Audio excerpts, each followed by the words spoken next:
အားလုံးပဲမင်္ဂလာပါရှင်။ကျမတို့ရဲ့ channel ကနေကြိုဆိုလိုက်ပါတယ်။ဇာတ်လမ်းလေးမစခင်မှာကြိုပြောချင်တာလေးတွေရှိပါတယ်။ဒီ recap လေးကိုဒီတိုင်းပြအောင်ကြည့်ရှုဖို့ပါပဲ။ဇာတ်လမ်းအဆုံးမှာရတာတစ်ခုခုကြံခဲ့မယ်ဆိုတာကိုတော့အာမခံပါတယ်။ဇာတ်လမ်းလေးအစမှာတော့တစ်တော်ချကအဝေးပြေးလမ်းမပေါ်မှာအရှိန်ပြင်းပြင်းမောင်းနေတဲ့ဘတ်ကားနှစ်စီးကိုတွေ့လိုက်ရမှာပါ။ဒီဘတ်ကားနှစ်စီးလုံးပေါ်မှာတော့အထက်တန်းကျောင်းသူလေးတွေအပြည့်နေပါပဲ။လေးလာရီခီထွက်လာကြတဲ့ကျောင်းသူလေးတွေကပျော်ရွှင်နေပြီးကားပေါ်မှာတကျင်းဝိုင်းဆိုကဆူညံနေခဲ့ပါတယ်။တချို့ကလည်းဘဲကမှန်းမသိယူလာတဲ့ခေါင်းအုံတွေနဲ့ခေါင်းအုံတိုက်ပွဲစော့နေကြတာကြောင့်ငမွေးတွေလည်းပြန်နေရတာပါမီဆူကိုလို့ခေါ်တဲ့ကောင်မလေးကတော့ထိုင်ကုန်ပေါ်မှာခန့်အေးအေးထိုင်ပြီးကြပြတပုတ်ဆက်ကြည့်ဖို့ကြိုးစားနေခဲ့ပါတယ်ဒီချိန်မှာတငယ်ချင်းတွေကဘောပင်ကိုလွတ်ပစ်ပြီးသူတို့နဲ့အတူပျော်ပျော်နေဖို့ဖိတ်ခေါ်ခဲ့တာပါရှီကားကတငယ်ချင်းတွေကလည်းသူတို့ကိုလှမ်းနှုတ်ဆက်ရင်ကားနှစ်စီးစလုံးကပျော်စရာတွေနဲ့ပြည့်ရှံနေခဲ့ရပါလူကြီးမင်းတို့တော့မသိပါဘူးကျမသားဆိုအဲ့ဒီကားမောင်းတဲ့ဒရိုက်ဘာကြီးဖြစ်ခဲ့တယ်ဆိုရင်လည်းပျော်မိမှသိချပါတယ်ဘာကြောင့်လဲတော့မသိပါဘူး။ဒါပေမဲ့မီဆူကိုကတော့ခက်အေးအေးပဲကြပြဆက်ချင်နေကြရပါ။အဲ့ဒါကြောင့်ကျမ်းပြင်မှာကြာနေတဲ့ဘောပင်ကိုလှမ်းကောက်နေခဲ့ပါ။ဒီချိန်မှာလေးနီကျန်းတစ်ချက်ခက်ပြင်းပြင်းတိုက်ခိုက်လိုက်လို့ကားကလည်းတုန်ခါသွားခဲ့ရပါ။မီဆူကိုကောင်းမောကြည့်လိုက်ချိန်မှာတော့သူတို့ကားကြီးရဲ့အပေါ်ပိုင်းကထပ်ပိုင်းပြက်နေပြီးတငယ်ချင်းတွေကလည်းထပ်ပိုင်းပြက်ကုန်တာပါ။ကားမောင်းတဲ့ဒရိုက်ဘာကြီးကလည်းအတူတူပါပဲ။ဒီချိန်မှာတော့ကျမလည်းဒရိုက်ဘာမဖြစ်ချင်တော့ပါဘူး။ဇလန်းဆဲရမယ်ဆိုရင်တော့မီဆူကိုလည်းဘာဖြစ်သွားမှန်းတော့မသိခဲ့ပါဘူး။မဝိမရဲနဲ့ဗတက်ရက်ပြီးရှေ့ကိုကြည့်လိုက်တော့ရှေ့ကားလေးဒီလိုပဲထပ်ပိုင်းပြက်ကုန်တာပါရှေ့ကားမှာပါသွားတဲ့လူတွေရဲ့ကဲကြမ္မာကလည်းအတူတူပါပဲဒီချိန်မှာဒုတိယမြောက်လင်းနီကျန်းတစ်ခုကခက်ပြင်းပြင်းဥတီလာပြန်ခဲ့ပါမီဆူကိုခက်မြန်မြန်ငုံချခဲ့လို့သာတက်တာသွားခဲ့ရတာပါတိတ်မကြခင်မှာပဲဘတ်ကားကအရှိန်ကုန်ပြီးရက်တန့်သွားခဲ့ပါဒီချိန်မှာတော့မီဆူကိုလည်းကားပေါ်ကားဆင်းပြီးဘတ်ကားနှစ်စီးကိုကြော်ကရှေ့ဘက်ကိုလမ်းဆက်လျှောက်သွားခဲ့ပါတော်တော်ဝဝအပြေးတစ်ပိုင်းဆက်ရှောင်းမိချိန်မှာတော့ခက်အေးအေးကြော်ပြီးသွားနေတဲ့ចောင်းသူလေးယောက်ကိုလှမ်းတွေ့ခဲ့ရတာပ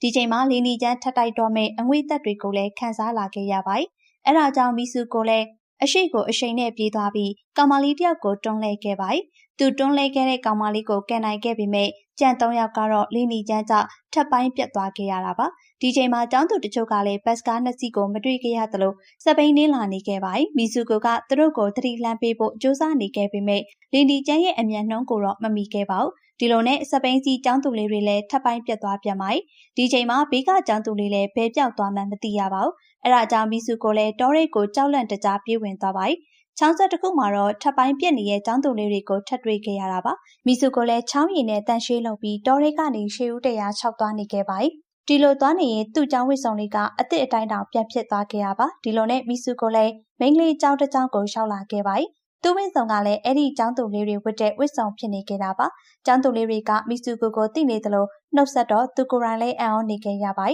သူကတော့အဲ့ဒီကျောင်းသူတွေကိုမှတ်မိနေခဲ့ပါဒီချိန်မှာအာကီဆိုတဲ့ကျောင်းသူလေးကမီဆူကိုစီကိုဝမ်းသာအားရပေးလာပြီးဘယ်ရီရှော့သွားနေရလဲလို့ပြောနေခဲ့တာပါအာကီကသူ့ကိုတငယ်ချင်းတယောက်ထက်ပိုပြီးဆက်ဆံနေတဲ့အခါမီဆူကိုလည်းစဉ်းစားမရဖြစ်နေခဲ့ပါတယ်နောက်တော့မှသူနဲ့အာကီတို့ကမိန်းကလေးချင်းချစ်ကြိုက်ကြတဲ့လက်ပတ်စီပြန်ဖြစ်နေရကိုရှိမိခဲ့ရပါဒါပေမဲ့မီဆူကိုကဒီကိစ္စကိုကောင်းတဲ့သိမ့်မထည့်နိုင်သေးပါဘူးသူ့စိတ်ထဲမှာလီနီကျန်းထပ်တိုက်လာမှစိုးရိမ်နေခဲ့ရပါသူစိုးရိမ်တဲ့အတိုင်းလေကျန်းတစ်ချက်ဝေ့လာချိန်မှာတော့မီဆူကိုလည်းမြေကြီးပေါ်လဲချလိုက်ပါတယ်ဒါပေမဲ့ဒီလေကျန်းကကျောင်းသူတွေရဲ့စကတ်ကိုလှန်သွားစီရာကလွဲလို့ဘာမှမဖြစ်ခဲ့ပါဘူးအာကီကတော့ထူးဆန်းတဲ့မီဆူကိုပြန်ထုပေးပြီးကျောင်းထဲကိုခေါ်သွားခဲ့ရပါမီဆူကိုကတော့ဘာတွေဖြစ်ပျက်နေလဲဆိုတာကိုမသိတော့ပါဘူးအိမ်မက်တယ်လို့ယူဆရအောင်လဲသူကြုံတွေ့ခဲ့ရသမျှကအားလုံးကြည်လင်ပြတ်သားနေခဲ့လို့ပါပဲအာကီကအကျိုးအကြောင်းမေးရဲ့အချိန်မှာမီဆူကိုလည်းအဖြစ်ပြက်အလုံးစုံကိုပြောပြခဲ့ပါတယ်ဒီလိုပြန်ပြောတဲ့အချိန်မှာပဲမီဆူကိုတယောက်အသက်ရှူမဝါဖြစ်လာပြီးမုန်းကျက်သွားခဲ့ရတာပ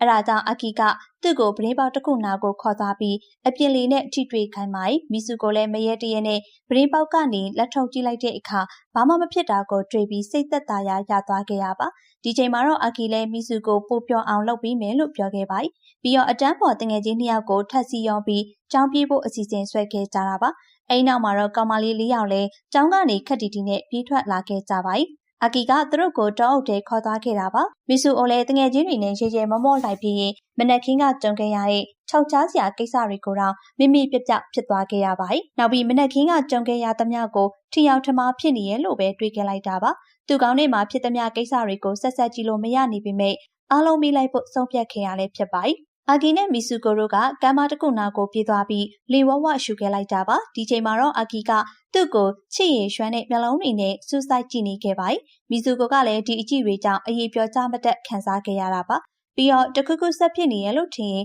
်လူကြီးမီတို့ရဲ့အတွေ့တွေမှာပြဿနာရှိနေပါပြီတကယ်ဖြစ်ခဲ့တာကအချီချင်းစုံပြီးနောက်ကောင်မလေးနှစ်ယောက်သားလွတ်လွတ်လပ်လပ်ဟက်ဟက်ပက်ပက်ရဲမောပစ်ခဲ့ရပါပဲအဲနောက်မှာအာဂီတို့ကကျန်တဲ့ကောင်မလေးတွေစီပြန်ရောက်လာပြီးမီဆူကိုမနက်ကကြုံခဲ့ရတဲ့ကိစ္စကိုမျှဝေဖြစ်ပါတယ်။ကောင်မလေးတယောက်ကတော့မီဆူကိုဟာအပြိုင်ကဘာတစ်ခုတည်းရောက်သွားခဲ့တယ်လို့ယူဆနေကြရပါ။ဒီချိန်မှာဘယ်ကလေးကရောက်လာမှန်းမသိရဲ့ခေါင်းအောင်တစ်လုံးကိုအနားမှာထပ်တွေ့လိုက်ရပါတယ်။ကောင်မလေးတွေလည်းဒီခေါင်းအောင်ဘယ်လိုရောက်လာတာလဲဆိုတာကိုစိတ်မဝင်စားကြပါဘူး။သူတို့စိတ်ဝင်စားတာကခေါင်းအောင်တွေ့ရင်ခေါင်းအောင်တိုက်ပွဲကစားဖို့ပါပဲ။ဒီလိုနဲ့တငယ်ချင်းလေးယောက်ျားကပျော်စရာကောင်းတဲ့ခေါင်းတိုက်ပွဲလေးဖြစ်လာပြီးအထဲကငှက်မွေးတွေလည်းလွင့်ပြန်ထွက်နေခဲ့တာပါမီဆူကိုကသူတို့ကိုပြုံးပြီးရက်ကြည့်နေတဲ့လိန်တူဆောင်တွဲတွဲကိုလှမ်းတွေးလိုက်ပါသေးရဲ့အဲဒါကြောင့်ဒီကောင်တွေကသူတို့ပစ္စည်းတွေဖြစ်လိုက်မယ်လို့လည်းတွေးနေကြရပါဒါပေမဲ့မျက်တောင်တစ်ချက်ခတ်လိုက်ချိန်မှာပဲစုံတွဲလေးပျောက်ကွယ်သွားခဲ့ရတာပါအားရအောင်ဆော်ပြီးလို့မောပန်းလာချိန်မှာတော့သူတို့လည်းအနားယူနေခဲ့ကြပါဒီချိန်မှာကောင်မလေးတယောက်ကလက်တွေ့ကဘာကိုပြောင်းလဲခြင်းရင်ပုံမှန်မဟုတ်တဲ့ထူးထူးခြားခြားတစ်ခုကိုလှုပ်တင်ကြောင်းအကြံပြုပါ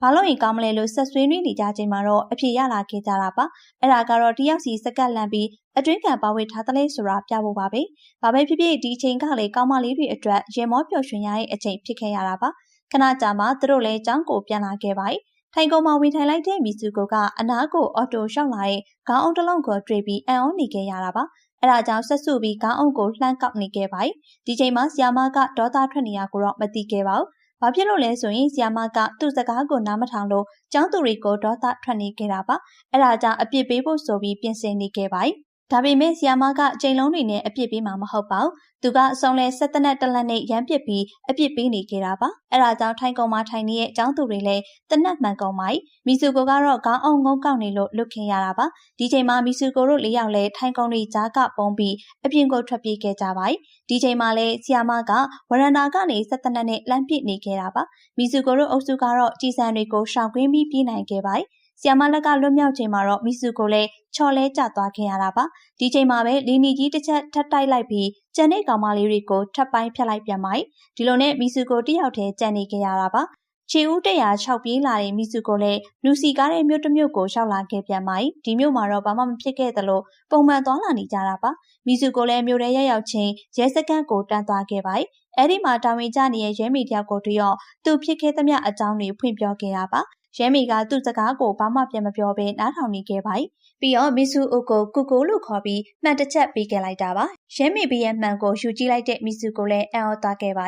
ဘာဖြစ်လို့လဲဆိုရင်မှန်တွေကမြင်ရတဲ့ပုံရိပ်ကတခြားမိန်းကလေးတယောက်ဖြစ်နေလို့ပါပဲအမှန်တော့ဒီမိန်းကလေးကကူကိုဖြစ်ပြီးရဲမေနဲ့လည်းငယ်တငယ်ချင်းဖြစ်နေခဲ့တာပါအခုလဲကူကိုကမင်္ဂလာဆောင်ဖို့အစီအစဉ်ထားပြီးမှပျောက်နေခဲ့တာဖြစ်ပါတယ်ရဲမေကတော့ကူကိုဟာလက်ထပ်ဖို့အဆင်သင့်မဖြစ်သေးလို့ထွက်ပြေးသွားတာလို့ထင်နေခဲ့ရပါအခုသူ့ရှိကိုစိုက်မြိုက်ပြန်ရောက်လာချိန်မှာမင်္ဂလာပွဲအထားမြအောင်ကူညီရမယ်လို့ဆုံးဖြတ်လိုက်ပါအဲ့ဒါကြောင့်ကူကိုကိုကားပေါ်တင်ပြီးမင်္ဂလာခမ်းမစီကိုရိုင်းလိုက်ပို့နေခဲ့တာပါမီဆူကိုတစ်ဖြစ်လေကူကိုကတော့ဘာတွေဖြစ်နေမှန်းနားမလည်နိုင်အောင်ဖြစ်နေခဲ့ပါမင်္ဂလာခမ်းမရှိရာဖះเจ้าစီဦးတီနေအောင်မှာပဲလမ်းမှာရှိတဲ့အမျိုးသမီးတွေ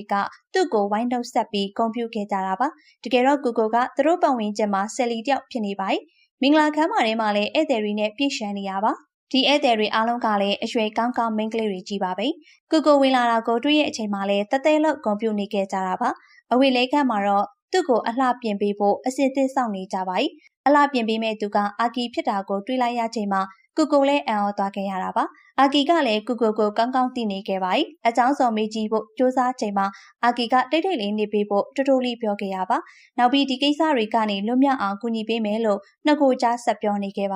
ါဒီချိန်မှာတခြားအမျိုးသမီးတွေကတော့သူတို့သားကဘလောက်ချောမောကြောင်းတီတိုးပြောနေခဲ့ကြတာပါအာကီကတော့ဒီစကားတွေကိုကောင်းနေမထဲဖို့သတိပေးနေခဲ့ပါတကယ်တော့ဒီအချိန်လေးမှာလေကူကိုနဲ့အာကီတို့ကချစ်သူတွေဖြစ်နေခဲ့တာပါအာကီကနှစ်ကိုကြားစကားပြောလို့ရအောင်တခြားကောင်မလေးတွေကိုအခန်းထဲကမောင်းထုံလိုက်ပါပြီးတော့တခုခုဖြစ်လာရင်သူပြောတဲ့အတိုင်းလုပ်ဖို့ပြောပြီးမှားစရာရှိရာတွေမှားနေခဲ့တာပါဒီချိန်မှာကောင်မလေးတအုပ်ကကူကိုကိုလာခေါ်နေပါမင်္ဂလာချိန်ကြားရောက်နေပြီဖြစ်လို့ပါပဲဒီချိန်မှာအာကီကကောင်မလေးတွေကိုတိုက်ခိုက်ခဲ့ပါကူကိုကလည်းအာကီကိုဝိုင်းကူပြီးတိုက်ခိုက်ခဲ့တာပါဘာဖြစ်လို့တိုက်ခိုက်တာလဲတော့မသိပါဘူး အိမ်နောက်အာကီကသူတို့မင်္ဂလာရှောက်လန်းပေါ်ပို့ပြီးလက်လျှောက်ခိုင်းမိုက်ပြီးတော့ပလင်းတစ်လုံးကိုခွဲပြီးလက်ကကင်သွားဖို့ပေးခဲ့ရပါပုံမှန်ဆိုရင်မင်္ဂလာသူတို့သမီးကပန်းစည်းကင်သွားရမှာဖြစ်ပါအာကီကသူ့ကိုစိတ်နှောက်ယှက်ပြီးရဲ့ဘသူမဆိုပလင်းကွဲနဲ့ထိုးလိုက်ဖို့မှာခဲ့ပါသေးရဲ့ဒီလိုနဲ့ကိုကိုလည်းမင်္ဂလာရှောက်လန်းကနေတစ်ဖက်ကိုရှောက်နေရပါပြီသူတို့သားရှိရမယ့်တစ်ဖက်မှာတော့အခါတစ်ခုကိုထောင်ထားခဲ့ရပါကိုကိုအနာကိုရောက်ရင်အဲ့ဒီတဲကသူတို့သားထွက်လာမှဖြစ်ပါဒီချိန်မှာအမျိုးသမီးတူကြီးကလည်းသူ့ကိုအော်ဟစ်အားပေးပြီးဂုဏ်ပြုနေခဲ့ကြတာပါ